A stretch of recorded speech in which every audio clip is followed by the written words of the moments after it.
यूहन्ना रचित सुसमाचार 12वां अध्याय। फिर यीशु फसह से 6 दिन पहले बैतनिय्याह में आया, जहां लाजर था, जिसे यीशु ने मरे हुओं में से जिलाया था। वहां उन्होंने उसके लिए भोजन तैयार किया और मर्था सेवा कर रही थी, और लाजर उनमें से एक था जो उसके साथ भोजन करने के लिए बैठे थे। तब मरियम ने जटामासी का आध सेर बहुमोल इत्र लेकर यीशु के पांवों पर डाला और अपने बालों से उसके पांव पोंछे, और इत्र की सुगंध से घर सुगंधित हो गया। परंतु उसके चेलों में से यहूदा इस्करियोती नाम एक चेला, जो उसे पकड़वाने पर था, कहने लगा, यह इत्र 300 दिनार में बेचकर कंगालों को क्यों न दिया गया। उसने यह बात इसलिए न कही कि उसे कंगालों की चिंता थी, परंतु इसलिए कि वह चोर था और उसके पास उनकी थैली रहती थी, और उसमें जो कुछ डाला जाता था वह निकाल लेता था। यीशु ने कहा, उसे मेरे गाड़े जाने के दिन के लिए रहने दे, क्योंकि कंगाल तो तुम्हारे साथ सदा रहते हैं, परंतु मैं तुम्हारे साथ सदा न रहूंगा। यहूदियों में से साधारण लोग जान गए कि वह वहां है, और वे न केवल यीशु के कारण आए, परंतु इसलिए भी कि लाजर को देखें, जिसे उसने मरे हुओं में से जिलाया था। तब महायाजकों ने लाजर को भी मार डालने की सम्मति की, क्योंकि उसके कारण बहुत से यहूदी चले गए और यीशु पर विश्वास किया। दूसरे दिन बहुत से लोगों ने, जो पर्व में आए थे, यह सुनकर कि यीशु यरूशलेम में आता है, खजूर की डालियां ली और उससे भेंट करने को निकले, और पुकारने लगे कि होशाना, धन्य इस्राएल का राजा जो प्रभु के नाम से आता है।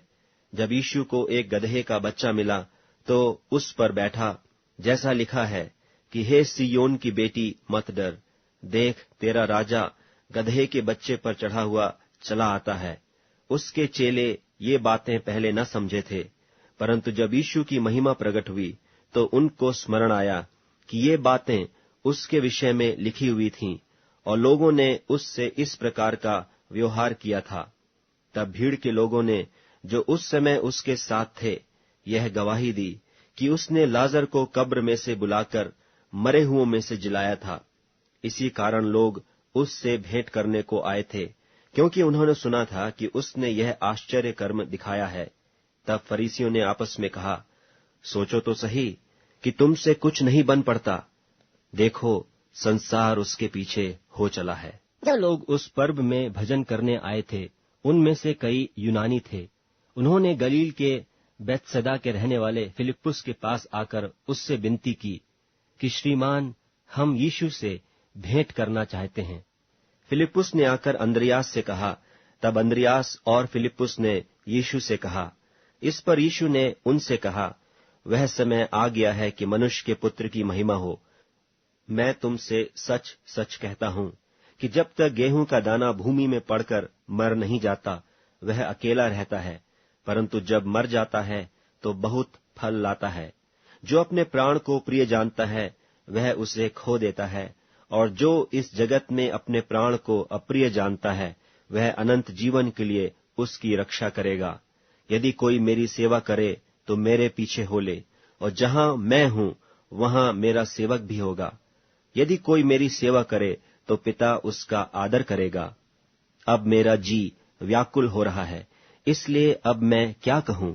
हे पिता, मुझे इस घड़ी से बचा, परंतु मैं इसी कारण इस घड़ी को पहुंचा हूं। हे पिता, अपने नाम की महिमा कर। तब यह आकाशवाणी हुई कि मैंने उसकी महिमा की है और फिर भी करूंगा।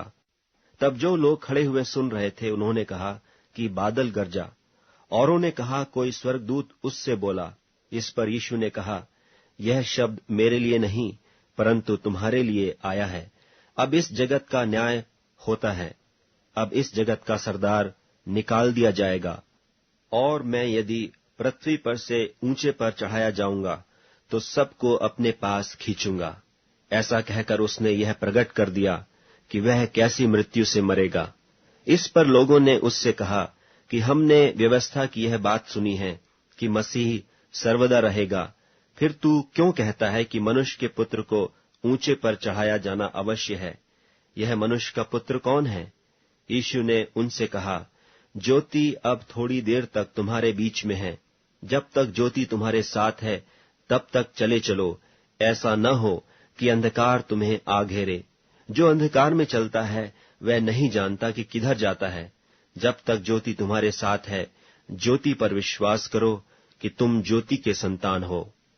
ये बातें कहकर यीशु चला गया और उनसे छिपा रहा, और उसने उनके सामने इतने चिन्ह दिखाए, तो भी उन्होंने उस पर विश्वास न किया, ताकि यशायाह भविष्यद्वक्ता का वचन पूरा हो, जो उसने कहा कि हे प्रभु, हमारे समाचार की किसने प्रतीति की है, और प्रभु का भुजबल किस पर प्रकट हुआ। इस कारण वे विश्वास न कर सके, क्योंकि यशायाह ने फिर भी कहा कि उसने उनकी आंखें अंधी और उनका मन कठोर किया है। कहीं ऐसा न हो कि वे आंखों से देखें और मन से समझें और फिरें, और मैं उन्हें चंगा करूं। यशायाह ने ये बातें इसलिए कहीं कि उसने उसकी महिमा देखी और उसने उसके विषय में बातें की। तो भी सरदारों में से भी बहुतों ने उस पर विश्वास किया, परंतु फरीसियों के कारण प्रगट में नहीं मानते थे, ऐसा न हो कि आराधनालय में से निकाले जाएं, क्योंकि मनुष्यों की प्रशंसा उनको परमेश्वर की प्रशंसा से अधिक प्रिय लगती थी। यीशु ने पुकार कर कहा, जो मुझ पर विश्वास करता है वह मुझ पर नहीं, वरन मेरे भेजने वाले पर विश्वास करता है, और जो मुझे देखता है वह मेरे भेजने वाले को देखता है। मैं जगत में ज्योति होकर आया हूं, ताकि जो कोई मुझ पर विश्वास करे वह अंधकार में न रहे। यदि कोई मेरी बातें सुनकर न माने तो मैं उसे दोषी नहीं ठहराता, क्योंकि मैं जगत को दोषी ठहराने के लिए नहीं, परंतु जगत का उद्धार करने के लिए आया हूं। जो मुझे तुच्छ जानता है और मेरी बातें ग्रहण नहीं करता है, उसको दोषी ठहराने वाला तो एक ही है, अर्थात जो वचन मैंने कहा है वही पिछले दिन में उसे दोषी ठहराएगा। क्योंकि मैंने अपनी ओर से बातें नहीं की, परंतु पिता जिसने मुझे भेजा है उसी ने मुझे आज्ञा दी है कि क्या क्या कहूं और क्या क्या बोलूं, और मैं जानता हूं कि उसकी आज्ञा अनंत जीवन है। इसलिए मैं जो बोलता हूं वह जैसा पिता ने मुझसे कहा है वैसा ही बोलता हूं।